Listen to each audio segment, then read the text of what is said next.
Om Swastiastu, Assalamualaikum warahmatullahi wabarakatuh, salam sejahtera, shalom, namo buddhaya, salam harmoni. Baik, terima kasih atas kesempatannya. Untuk kelompok kami akan mempresentasikan materi media pembelajaran inovatif. Baik, sebelum itu mulai presentasi, izinkan saya untuk memperkenalkan anggota kelompok saya. Yang pertama ada Rohni Eskanami Damani dengan NIM akhir 025. Yang kedua ada saya, yaitu Nima Dewi Tayani dengan NIM akhir 026. Yang ketiga ada Niktot Firna Jayanti dengan NIM akhir 027. Dan yang terakhir ada Kade Arya Gunawan dengan NIM akhir 028. Adapun materi yang akan kami bahas yaitu terdiri dari yang pertama, konsep dasar media inovatif. Yang kedua, perkembangan desain media inovatif.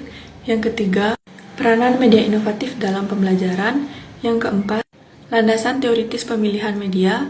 Yang kelima, langkah-langkah membuat desain media pembelajaran inovatif. Baik, untuk materi yang pertama akan disampaikan oleh rekan saya. Kepada rekan saya dipersilakan. Baik, terima kasih atas kesempatan yang telah diberikan kepada saya. Kali ini kita akan membahas tentang konsep desain media inovatif. Langsung saja kita ke pembahasan materinya. Pembelajaran inovatif adalah pembelajaran yang dikemas oleh pembelajar atas dorongan gagasan barunya yang merupakan produk dari e-learning, how to learn, untuk melakukan langkah-langkah belajar sehingga memperoleh kemajuan hasil belajar. Nah, selanjutnya, di sini ada kelemahan dan kelebihan dari media pembelajaran inovatif. Yang pertama, siswa yang kurang aktif dalam proses belajar akan semakin tertinggal. Yang kedua, kelemahannya memerlukan alokasi waktu yang lebih panjang dibandingkan dengan metode pembelajaran yang lain. Dan yang ketiga, kurang kreativitas guru. Selanjutnya, kelebihan dari media pembelajaran inovatif adalah yang pertama, melatih siswa untuk mendesain. Yang kedua, menuntut kreativitas guru dalam mengajar. Yang ketiga, merangsang perkembangan kemajuan berpikir siswa untuk menyelesaikan masalah yang dihadapi dengan tepat. Nah, perubahan pada tahap awal, para guru memiliki motivasi dan sikap ingin berubah untuk mendapatkan sesuatu yang baru. Karena inti dari pengertian inovasi itu sendiri adalah guru harus memiliki sikap kreatif. Nah, kreatif ini dalam artian untuk merespon sebagai perubahan yang ada. Karena setiap adanya perubahan akan selalu diiringi oleh berbagai cara untuk melaksanakannya proses pembelajaran mengajar. Nah, menanggapi perubahan yang terjadi disebabkan oleh adanya kesadaran seseorang terhadap kekurangan cara yang dimilikinya, seperti dalam kegiatan belajar mengajar, mulai dari penetapan tujuan pembelajaran, pemilihan materi, pemilihan pendekatan, media, metode, dan sistem penilaian. Bahwa media inovasi yang digunakan oleh seorang guru lebih ditekankan kepada kegiatan mengajar, karena ia diserahi tugas dan wewenang mengelola kegiatan belajar untuk mencapai tujuan pembelajaran yang lebih ditetapkan. Dalam konteks ini, kegiatan guru lebih dari pekerjaan seseorang profesional pada umumnya, karena ia akan dituntut bukan hanya untuk perkembangan desain media inovatif. Pada awal sejarah pendidikan, guru merupakan satu-satunya sumber untuk memperoleh pelajaran. Dalam perkembangan selanjutnya, sumber belajar itu kemudian bertambah dengan adanya buku. Pada masa itu, kita mengenal tokoh bernama Johann Amos Comenius yang tercatat sebagai orang pertama yang menulis buku bergambar yang ditujukan untuk anak sekolah.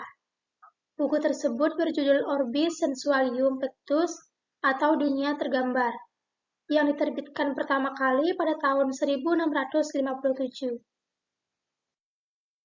Dari sinilah para pendidik mulai menyadari perlu sarana belajar yang dapat memberikan rangsangan dan pengalaman belajar secara menyeluruh bagi peserta didik dari semua indera, terutama indera mendengar. Kalau kita amati lebih cermat lagi, pada mulanya media pembelajaran hanyalah dianggap sebagai alat untuk membantu guru dalam kegiatan mengajar atau teaching aids. Alat bantu mengajar yang mula-mula digunakan adalah alat bantu visual seperti gambar, model, grafis, atau benda nyata lain. Alat-alat bantu itu dimaksudkan untuk memberikan pengalaman lebih konkret, memotivasi, serta mempertinggi daya serap dan daya ingat peserta didik dalam belajar. Sekitar pertengahan abad 20, usaha pemanfaatan alat visual mulai dilengkapi dengan peralatan audio, maka lahirlah peralatan audiovisual pembelajaran. Usaha-usaha untuk membentuk pembelajaran abstrak menjadi lebih konkret terus dilakukan. Peranan media dalam pembelajaran inovatif. Yang pertama, mengatasi perbedaan pengalaman pribadi peserta didik. Yang kedua, mengatasi batas-batas ruang kelas. Yang ketiga, mengatasi kesulitan apabila suatu benda yang diamati terlalu kecil. Keempat, mengatasi gerak benda secara cepat dan lambat. Kelima, mengatasi hal-hal yang terlalu kompleks untuk dipisahkan. Yang keenam, mengatasi suara yang terlanjur halus untuk didengar. Ketujuh, mengatasi peristiwa-peristiwa alam. Kedelapan, memungkinkan terjadinya kontak langsung dengan masyarakat atau alam. Dan yang kesembilan, memungkinkan terjadinya kesamaan dalam pengamatan. Baiklah, saya akan melanjutkan materi dari teman saya, landasan teoritis pemilihan media. Dengan memperhatikan kompleks dan uniknya proses belajar mengajar, maka ketepatan pemilihan media dan metode pembelajaran akan sangat berpengaruh terhadap hasil belajar. Oleh sebab itu, ada beberapa landasan dalam penggunaan media pembelajaran. Di antaranya, landasan filosofis. Landasan filosofis, menurut Daryanto, memaparkan landasan filosofis penggunaan media pembelajaran, yaitu bahwa dengan digunakannya berbagai jenis media, hasil teknologi baru di dalam kelas akan berakibat proses belajar pembelajaran yang kurang manusiawi. Dengan kata lain, penerapan teknologi dalam pembelajaran akan terjadi dehumanisasi. Bukan dengan adanya berbagai media pembelajaran, justru siswa dapat mempunyai banyak pilihan media pembelajaran untuk digunakan dalam proses pembelajaran yang sesuai dengan karakteristik pribadinya. Dengan kata lain, siswa sangat dihargai harkat kemanusiaannya, diberi kebebasan untuk menentukan pilihan, baik cara maupun alat belajar sesuai dengan kemampuannya.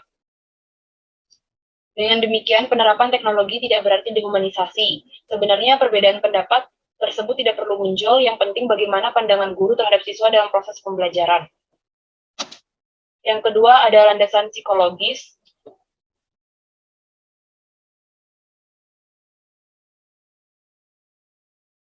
Landasan psikologis. Dalam proses pembelajaran, media memiliki kontribusi dalam meningkatkan mutu dan kualitas pengajaran. Kehadiran media tidak saja membantu pengajar dalam menyampaikan materi ajarnya, tetapi memberikan nilai tambah pada kegiatan pembelajaran. Yang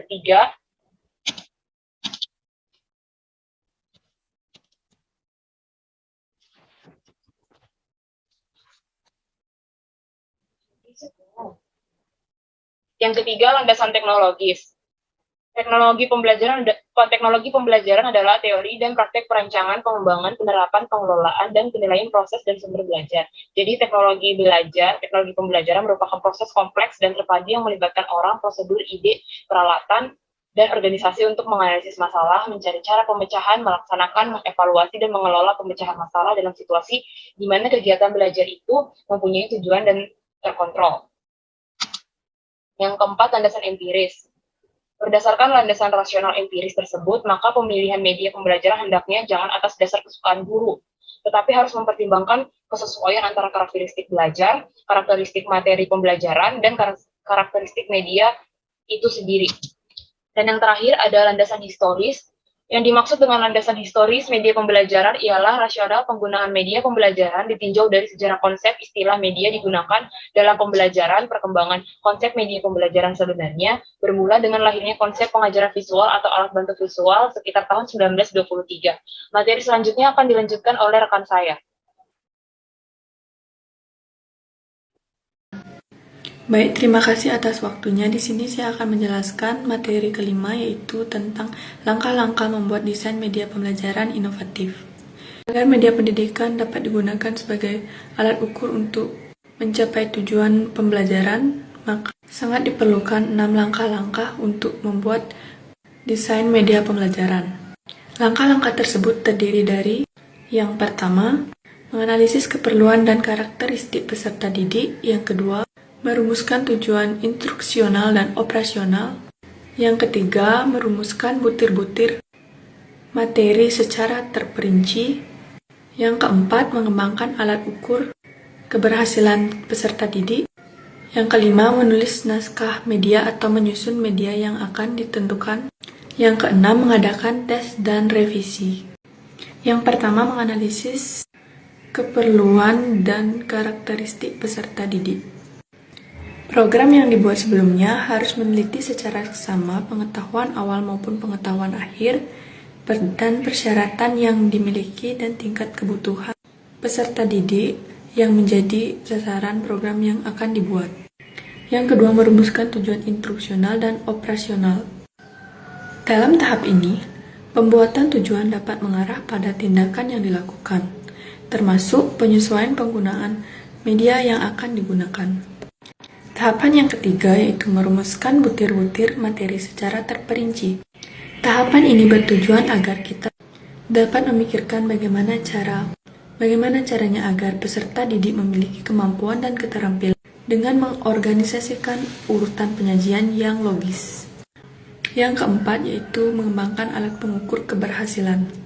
Alat pengukur keberhasilan peserta didik perlu dirancang karena untuk mengetahui keberhasilan dari media yang kita buat, contohnya seperti mengadakan tes atau penugasan.